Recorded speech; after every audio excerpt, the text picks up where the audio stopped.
Ladies and gentlemen, welcome back on the Mike King here. We're coming to you on the World Wide Web, Monday to Friday, 10 to 12 a.m., as well as ESPN Richmond, Saturday, 6 a.m.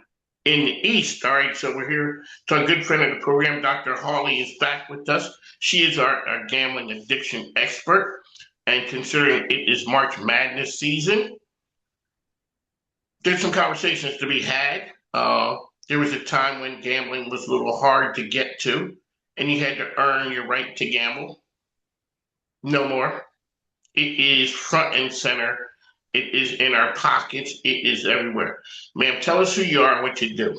Hi, welcome everyone. I'm Carolyn Hawley. I'm president of the Virginia Council on Problem Gambling here in Virginia, and I'm also a professor and executive director of the Virginia Partnership for Gaming and Health at Virginia Commonwealth University. So welcome. So we've had this conversation before. You were you were with the program. We talked about some of the things that come to mind. There was a time, and we're talking since we are in March Madness. A lot's going on right now. The ease of gambling, to me, as a layperson, just seems it's really easy. And before, maybe it was more outward, so people may see it. Now I could just sit there and gamble from my phone Mhm. and not have a problem. Touch on some of the things that you want to make us aware about. Oh, absolutely. And what you're talking about is some of the reasons why internet and sports gambling can be so addictive because they combine this constant access, speed, and the psychological reinforcement that in ways that we've not seen before and are extremely engaging. And as you mentioned, with mobile apps, gambling is now available 24/7 right in your pocket. There's no natural stopping points like the app shutting down or having to drive someplace to gamble. You can place a bet in seconds, and with features like live or in-game betting, you can keep betting throughout an entire game. And so that rapid cycle of bet, outcome, bet again keeps your brain engaged and you keep chasing that next outcome. And then there's also those powerful psychological component. So sports betting in particular creates this illusion of control. So people feel like they have the knowledge of a team, their knowledge of a player gives them a particular advantage or a particular edge with gambling. And at the same time, we have those features like near misses, promotion, bonus bets that trigger our brain's reward system, similar to other forms of addiction. And then we also can't forget to mention that these platforms are highly personalized. There's notification, there's odd boost, there's targeted ads that keep people coming back, even when they're trying to cut back. So it's really this combination of nonstop accessibility, speed, and brain-based reinforcements that make these particular forms of gambling particularly high risk for individuals developing problems. So, which school are you in at VCU? I'm in the College of Health Professions. Okay. So let me ask you. So who takes your class? It doesn't seem like it would be. Not to say that you're not popular, Doc, but it wouldn't just. It would seem to be that a person really would have an interest in that world. Absolutely. So I teach graduate school for rehabilitation and mental health counselors. So there's limited number of individuals who are taking my class. And yes, Mike, they are forced to take my classes as part of the curriculum. The thing is, it does help because, like I said, and I told you when we were on before, that I do not know how to gamble. So I would play the slots, the penny slots, and I'm just pulling. I don't know. There's no strategy. There's times I've won 50, $60. I'm like, okay, I got mine. I'm ready to go. I did not even know this was ages ago when I went to pull on the machine and I didn't realize a woman was playing two at the same time. And I learned very quickly that she was playing both machines. Oh, It was harder back in those days. You had to go to the casino, you had to do a number of things. Now it just seems to be a lot easier, and it's tied to sports, and it's tied to gas stations. It's just everywhere now.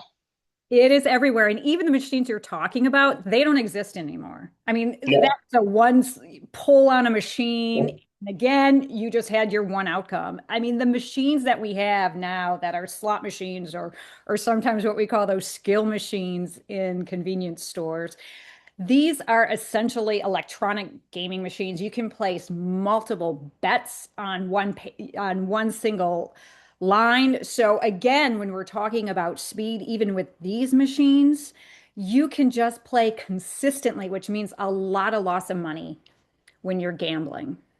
How can people get information out about what you do? Absolutely. I mean, one of the easiest ways is we have here in Virginia, we have a 24/7 problem gambling helpline that's paid for by the Virginia Lottery. Any Virginian can call at any point. And even if you're just somebody looking for information, reach out to us. Our number is 888-532-3500. Or you can also go to vcpg.net online. One of the things about this is they don't get scary people to promote gambling. Like they're not getting Freddy Krueger or Edward Scissorhands or somebody. They're getting people that we like. I mean, they're fun people, and they're having a good time, and they're buddying it up and yucking it up, and we're just having a great time. And next thing you know, you play a little bit, you play a little bit. Explain to people when people talk about chasing wins. Mhm. Like, what Absolutely. exactly is that? Yeah. And so one of the features that we see with gambling, well, one, just you're talking about is of course all the rampant advertising that we're seeing about gambling that you don't see for other things that are more regulated, say the alcohol industry. And so what they're showing here is that gambling, it's fun, it's about skill, it's about winning, and it really downplays the risks associated with gambling. Um, as far as chasing losses, this is that process where you keep using gambling as a way to recover any losses that you're having. So again, it's the form of the problem also becomes that solution to the problem.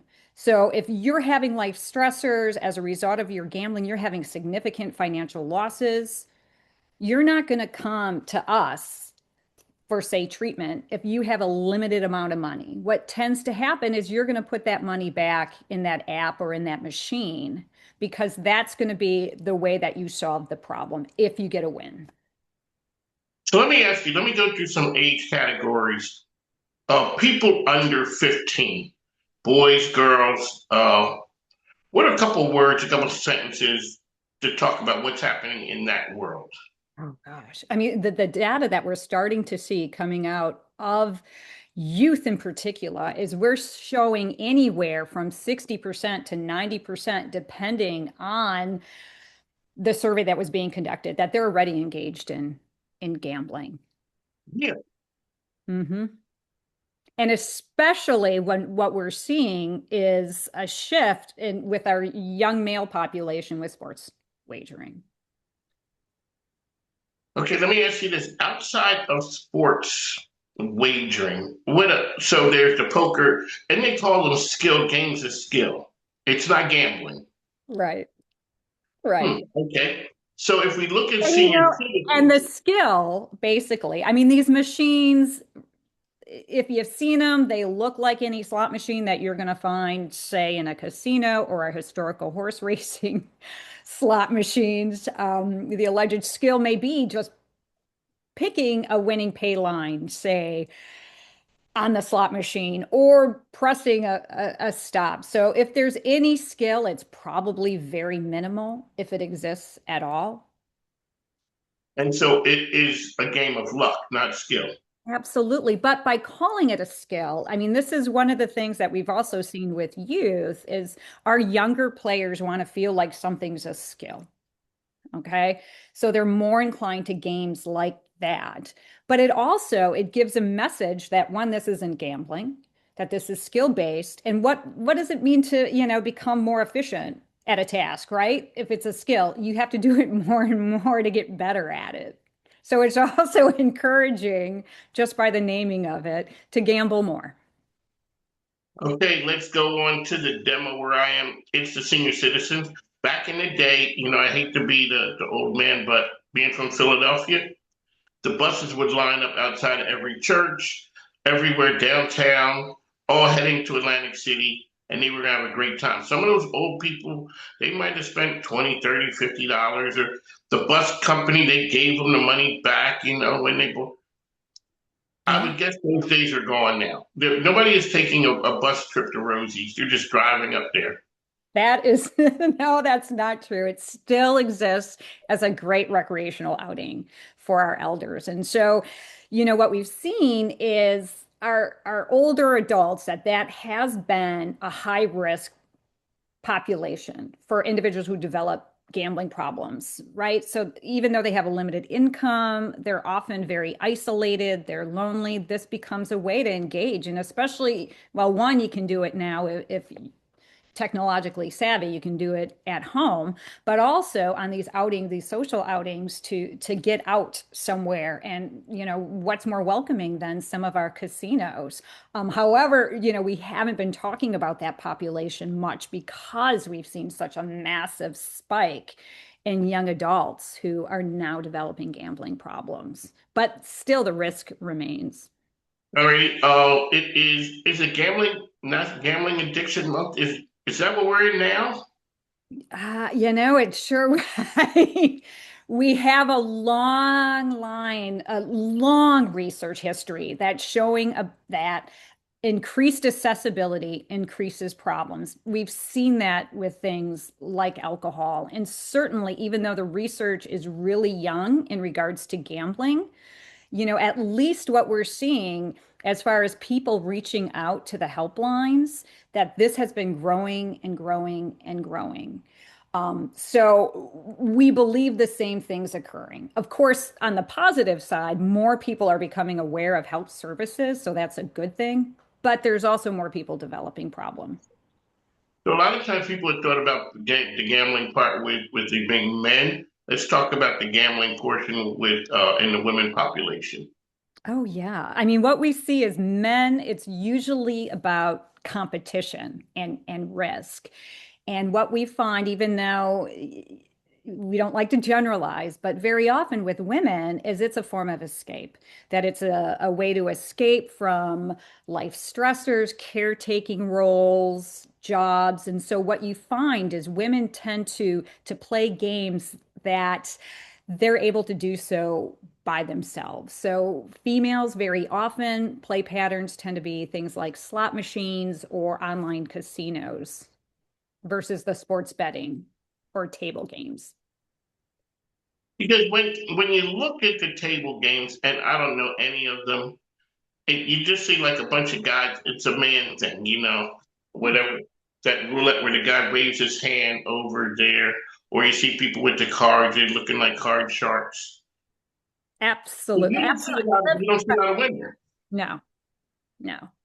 Not typically. I mean, certainly it does exist, but women tend to be more in the escape form of gambling. It's not games that they're going to be playing with other people or sitting in a room and being highly competitive about. It's something that they can do to relax and numb out. Okay, Dr. Hawley is here with us on the Mike's program. Uh, let's talk about. You may think a family member has an issue. What are the steps? What's the help that's out there?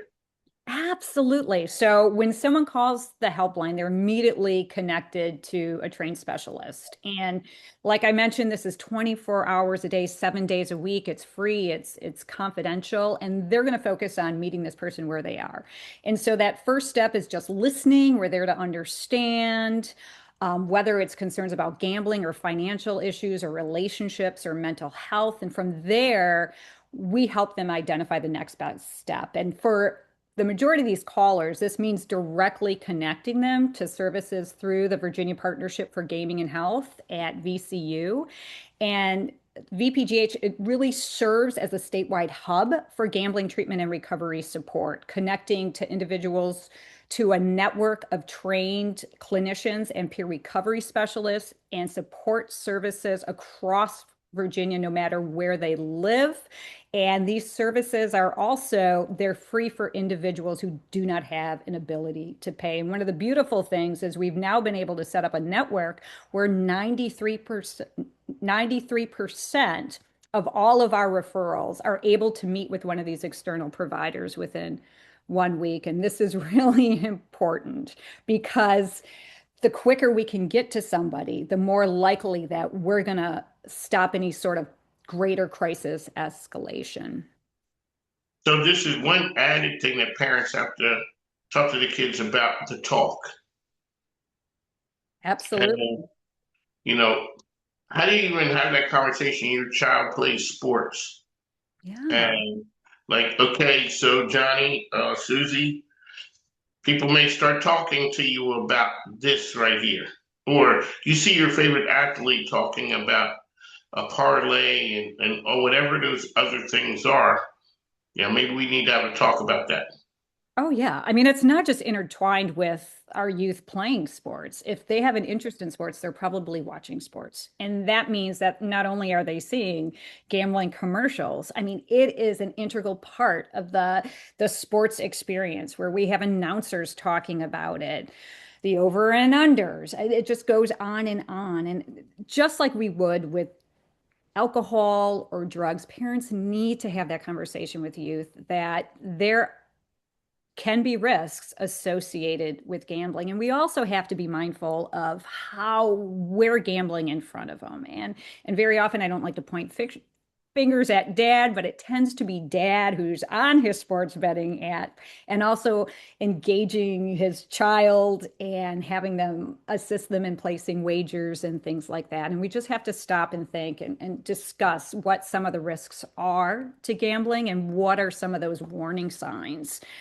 that indicate you might be losing control of your gambling because we know youth are What pregnant. wasn't there some backlash and it kind of slowed down for a while?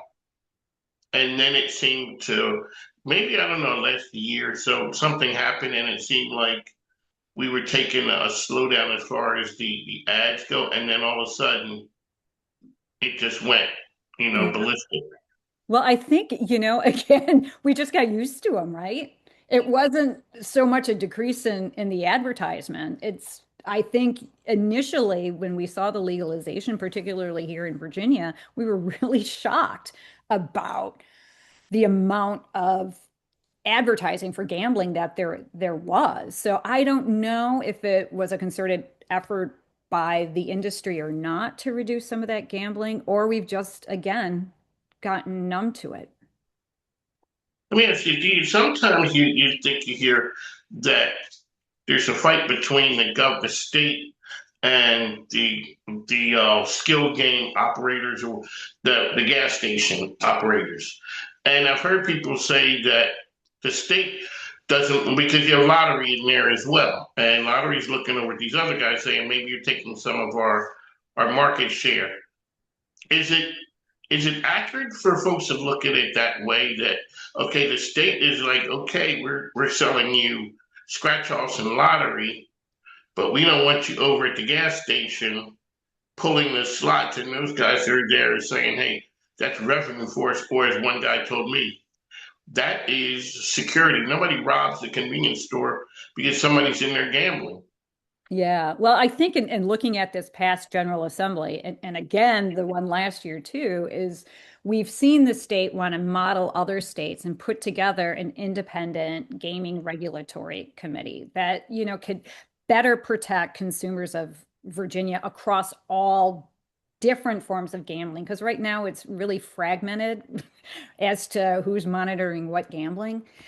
So we have that in place that has again been rejected this year by our legislature, which I don't understand why something that is here to help safeguard consumers and the industry as well, why that's being done. And at the same time, we're seeing pushes again to legalize other forms of gambling. And Virginia, we're a unique state. For a long time, we have resisted other efforts to legalize gambling. It tends to be a domino effect where states around you would legalize a form of gambling and then the other states would fall because they don't want their citizens spending their money across the border when they could spend it here. And Virginia has not done that.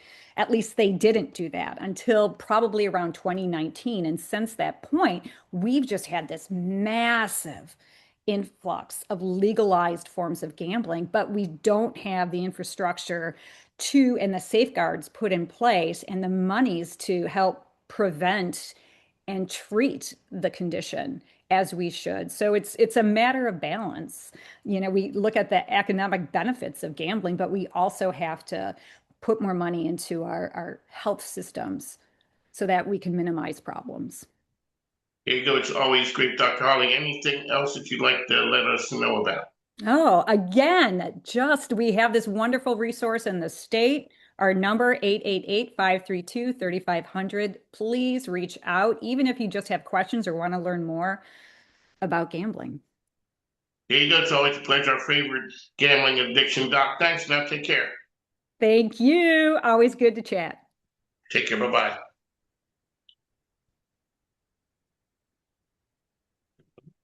All right.